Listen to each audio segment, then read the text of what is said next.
Sean Spath, the referee for this event. This is scheduled for 3 3-minute rounds, Luke.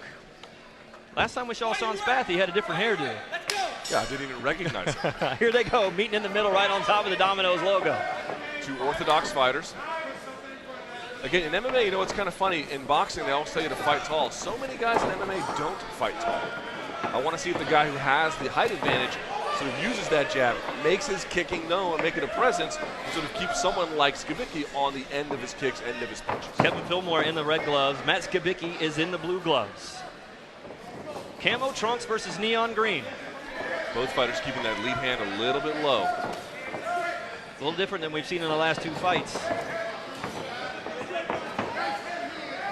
Yeah, like we said before, both guys have a certain kind of specialty, but are very accommodating of other kinds of fights. It's going to be a real sort of like interesting thing to follow here to see which path this fight takes.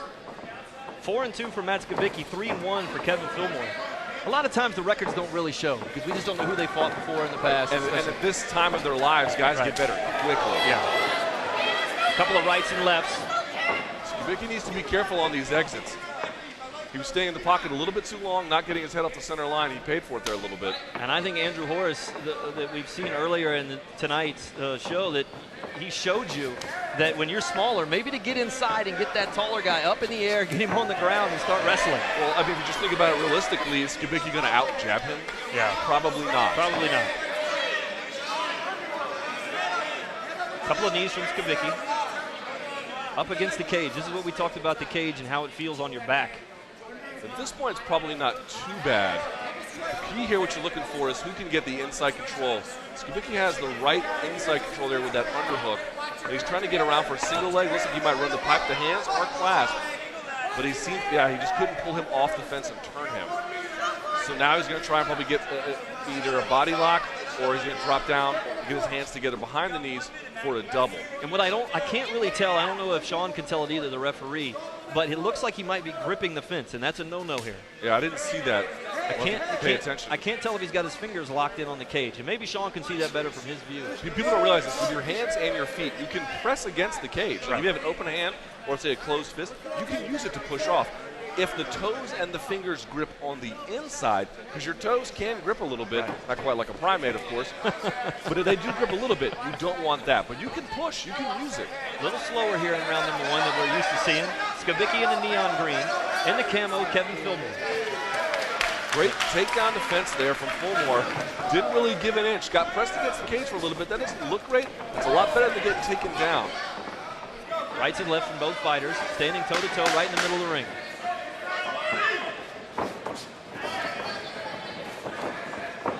Ooh, he just missed with that right. Kevin Fullmore jumping down low. And that's the end of round number 1 between Kevin Fullmore and Matt Skibicki. Not a lot of action in there. It's a tough round to score, actually. Yeah. If I'm thinking about it realistically, it wouldn't shock me if a judge went 10-10. And in fact, we saw some other rounds tonight be a 10-10 round. Absolutely. I mean, the aggressor looked a little more Skibicki as he had him pressed up against the cage and we saw some knees. But as he gets there, you see the knee and you see what's happening, what's going on, as Skibicki was throwing rights and lefts and trying to get him there. So you see here, he's sort of staying a little bit too long in the pocket. Finally moves out there after eating a right hand.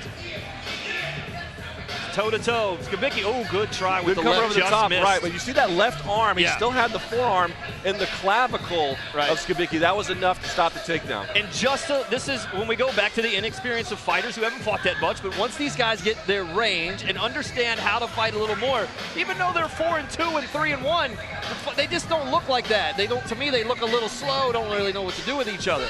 Also, I always want to see, look, you don't have to do the same thing every fight, but you should have a pretty clear game plan. I know what my opponent is, here's what I'm going to do.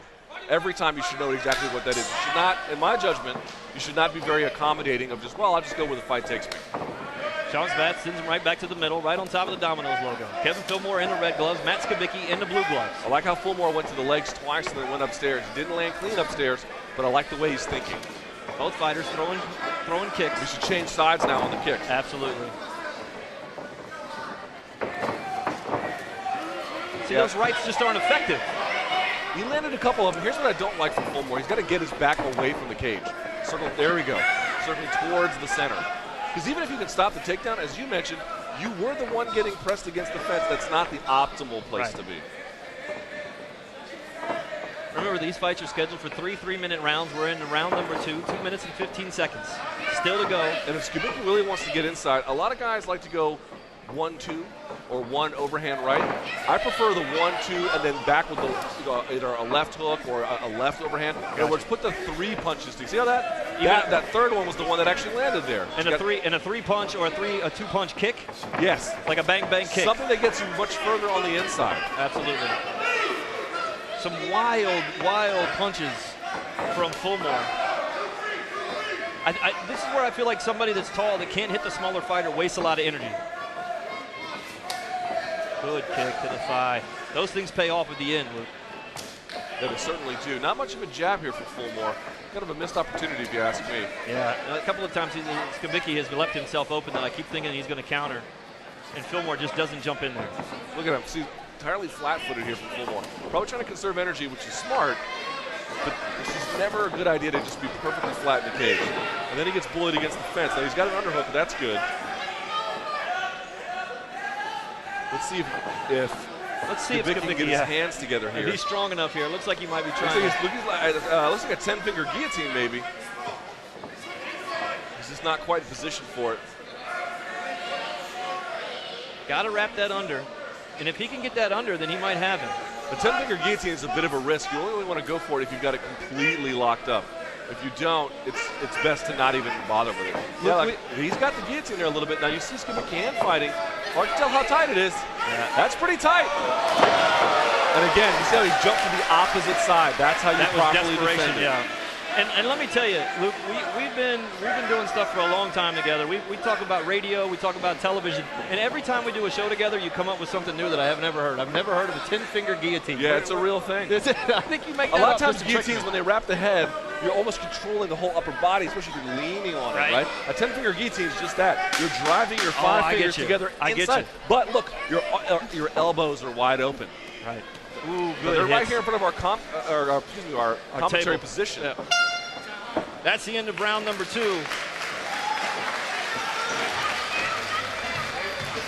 There they go. Sean Spatz finishes up round number 2. Fighters headed back to the corner. The seconds to have their stools in.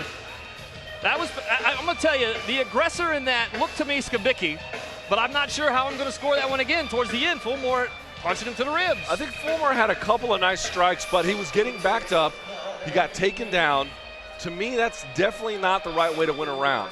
See, look here, he's on the defensive. Now, maybe those punches aren't landing super hard. That's fine. Right. But you're still responding to someone else's offense. And this was nice. And look, jumped over, past the legs. Right. Great job by Skibicki. Skibicki trying to get out of that guillotine right there, because I feel like he tossed him with desperation, like he was losing wind there.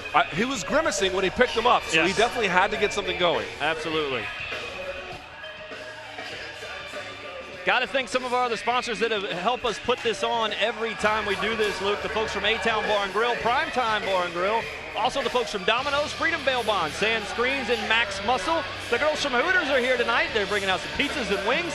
The folks from Line X, the folks from Doubletree Hotel, and everyone else that I just absolutely, Miller Lite. We can't forget the beer company. I mean, you can't forget Miller Lite. That's right. Here we go. Round number 3, the third and final round this evening between Skibicki and Fullmore. Fullmore in the red gloves, Skibicki in the blue gloves.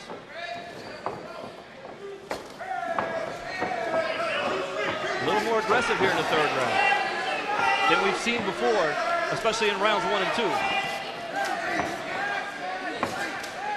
Oh, good follow with the right. It moved his jaw.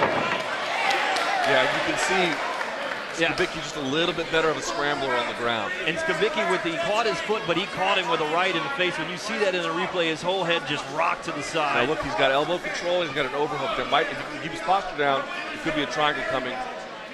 Or maybe some sort of rubber guard, high guard variation. See what kind of guard here that Fullmore has. Fullmore picking that upper body up, trying to dig that chin in so he doesn't catch a right. But you see how he's got the right hand holding someone's head down? Yes. I'm a big believer that doesn't even actually work. It will work for a second, but someone strong like this big kid, he's going to find a way out. You can see you're already lost it. Now you're trying to control his wrists. Right. I'm a big believer, and you got to dig an arm all the way under their arm and pull and ratchet this down. Trying to do it left. Yeah. He's trying to grip it and put his face into his chest so he can't see it. Could be an armbar coming up if you see him like that. You got to be careful. But holding some guy's head like that, if you got to clamp down with 2 hands on it, you got to be under an armpit. I'm a big believer in that. With just one hand behind the neck, a big, strong kid like Skibicki's just going to laugh at that. And Skibicki's trying to move, and I don't know if Fullmore wants to be up against that cage. He looks like he's trying to move There's a himself. triangle attempt. That was nice. He didn't even control Skibicki's head to get it. Oh, left from Skibicki, though, So trying to get out the of the question triangle. is here, can Skibicki stack him enough to open up a breathing lane? He's actually doing the right thing. Fullmore in the red glove, Skibicki in the blue glove. He's got just enough space on the right side. Yeah, I see that. If I'm Fullmore, he needs to dig under the left leg and turn. He wants to be not facing him. Right. He wants to be at a right angle to him. Oh, he tapped! Still got it. He tapped! Wow, still got it. Amazing. He tapped! Unbelievable! He You know just what? couldn't breathe! Skibicki showed a ton of heart, but that was slick from Kevin Fullmore. We talked about him before. He's willing to stand and bang, but he's also willing to go to the ground. That's why. Unbelievable! I didn't even see that coming. Kevin Fullmore, what? I was just great. People think chokes are automatic. They're not. Sometimes they take a few seconds to onset. That's a perfect example of that. Unbelievable. Let's look at the replay here real quick. Oh, you know what? Let's take a quick break before we come back. Then I'll give you the replay, and I'll give you who wins this fight here at Cagezilla in Ashburn, Virginia. All right, welcome back. Let's get the winners right here from Chris Fuller. For your official decision, here we go. 2 minutes and 7 seconds into the third round. Winner by triangle choke, Kevin Fullmore. There it is, Kevin Fullmore, winner by triangle choke. That was unbelievable because I thought Skibicki had this fight. Yeah, I want to see this replay. I want to see how he set it up if we can get that. It looked like to me he didn't even have control of the head when he was trying to shoot it up, but you can see his long, lanky body. It can go pretty far. Absolutely, unbelievable. Let's see it right here. This was a great job by Skibicki jumping over some of a cartwheel pass to get out of the legs to avoid the guillotine. Here we go. Skibicki, boom, tries this. Watch this. Catches Boom. it, You nice. see that? Yeah. That right rocked his head, and it looked. And look who kept moving. Yes. He kept And moving there's the tap. through the transition.